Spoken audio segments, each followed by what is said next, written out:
The Dimensional Minds reading is done with the Path to Exorcism deck, and it offers a journey through the layers of our being, classified into 3 distinct sections, which is the incarnate, which is the physical self, 1D through 3D, the soul, which is the soul self, 4D through 6D, and the monad, 7D through 9D.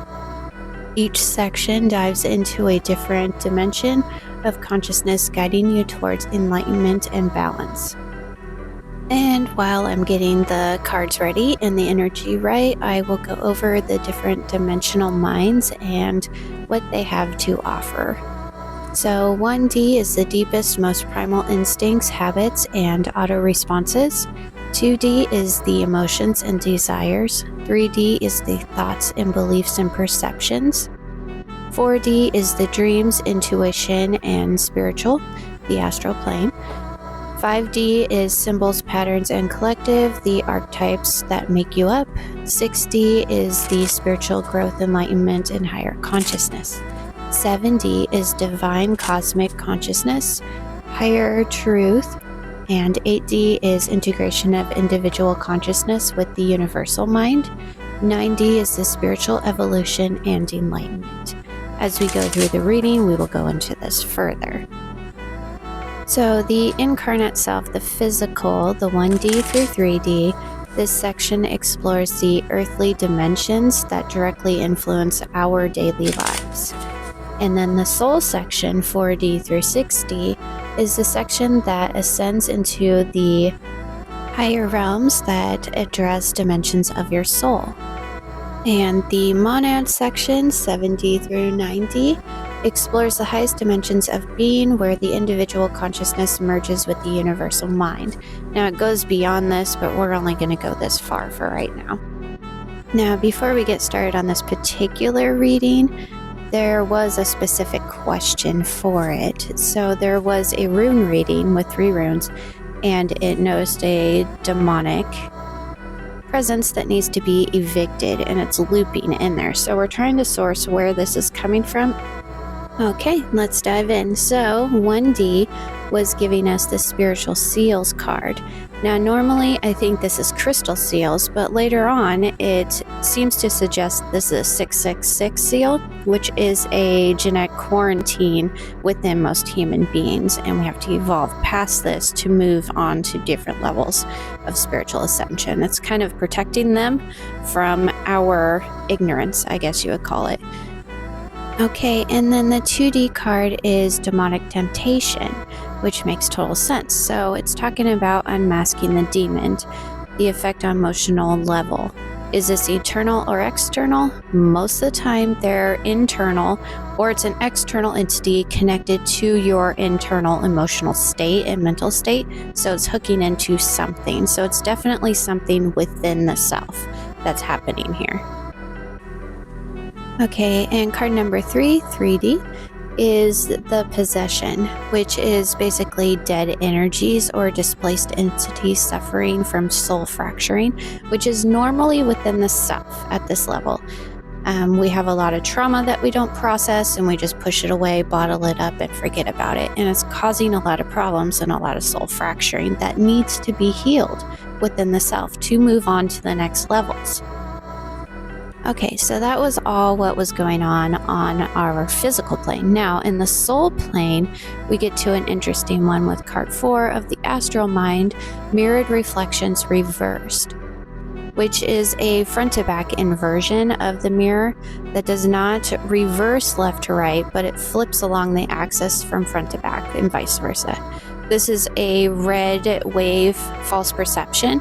So it's the red cube energy that's sitting there and making it so that we think that we're going forward in time, but we're actually going backwards because it's flipped us around. And so our directional north is actually facing south, which then loops a lot of timelines and a lot of trauma. And so this is where we get the looping demon going on. So we're just looping our own trauma over and over and seeing this replaying in physical reality over and over, pretty much. And card number 5, we have Anointing, which is basically the activation of the crystal waters. This happens in different glands within the brain, and this is an internal sacred union of mother and father. So this is basically the Kundalini activation, and you're going to feel it move up your spine from the root chakra. It's very similar to a very long orgasmic energy. And so it's asking for this to happen, so to activate this. Okay, and number 6 is the Curse Hex spell. And this is related to curses, hex, and spells in the 6D.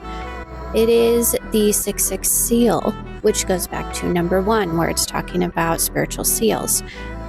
Okay, so the 6/6 seal is also called the Templar seal, and this is a genetic block in the 6D and 7D layers in the light body, related to the wings and fallen angelic humans and fallen timekeepers running the false timelines. So the false timelines also go back to number 4 with the red cube stuff. The red cube runs false timelines all the time with you and your trauma. And 7D is talking about protection sigils that are reversed. So it's asking you to craft vulnerability sigils. These open pathways to growth, healing, and transformation. Protection sigils are being blocked, so a need to find a new way to protect yourself by healing. So actually working through the traumas and healing is a good way to protect yourself, because then you don't have these hooks that negative forces can hook into within your energy system. And this is coming from the monad level now. Okay, so number 8 is haunted memories that are reversed. So it's talking about transforming these haunted memories into healing. Going back to number 7, you need to heal. So healing is the key to positive transformation, channeling the inner strength and wisdom to transform past pain into growth. Okay, and number 9 is the Phoenix Rising, but this is reversed. So this is actually not happening. It is actually declining. You are falling because not working, clearing these energies and demonic influences. The 666 seal will keep you from rising, and the red cube will definitely keep you from rising. So have to focus on clearing this stuff so that the Phoenix can rise. Okay, now we're looking at the cards that jumped out. So it's the purification ritual, but this is reversed. So instead of isolating the desired negative energy by removing all impurities, you're going to need to sit and actively capture and remove the negative energy within.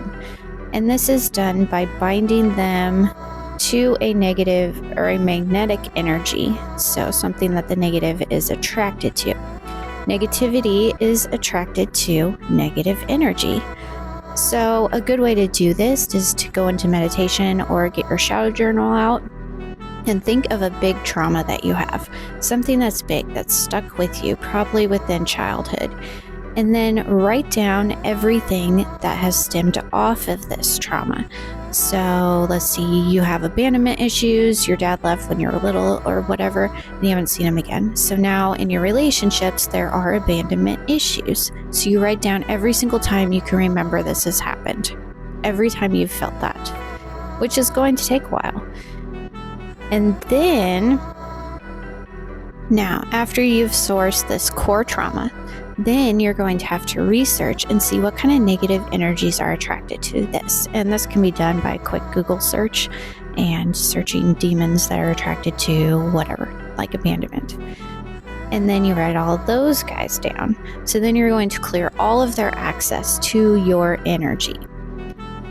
And this is a lot of research, I know, but Ascension is about self-discovery and finding where your trauma is and how it is attracting negative forces, and then stopping these loops. Okay, and then sacred chanting was mentioned. So next, you're going to find a sacred chant. The one that I go to sometimes is Mahara. And this is a great starter tone, Ma being for the center of the earth. So you have a chakra there. And so it connects to this earth energy and all of the new energies coming into the earth. And then you can bring this up the Hara line, which is the Ha tone, which is the central channel within your body from the root chakra to the crown chakra. And then you can bring this out to the top of the 12D shield, which is 6 inches above the head. And then you can just chant this and see the energy moving through these chakras, clearing out all of this energy, grabbing it all, clearing it all out. And then repetition is going to be key here. You can't just do it one time and think that you are done and now you're ascending. That's not how it works. It has to be repetition. You've been repeatedly putting these traumas into your system, so you have to repeatedly take them out until you stop repeating the loops. So it's recommended every 4 hours. We're all busy. That's not going to happen. So what I do is I'll do it before I go into work when I'm still in my car, and then at a lunch break, and then when I leave. And so that's kind of about every 4 hours, give or take. If you're at home, do it in the morning when you wake up, probably about lunchtime, and then do it before you go to bed. Okay, so that's the end of the reading. And this was a reading done with somebody that I do readings with a lot, given with permission to show people how the readings go. And so if you want to get to your reading of this, go ahead and click the link in the description and order it up, and then we'll see what yours has to offer and what kind of information we can uncover to help you start ascending. Thank you and have a wonderful day.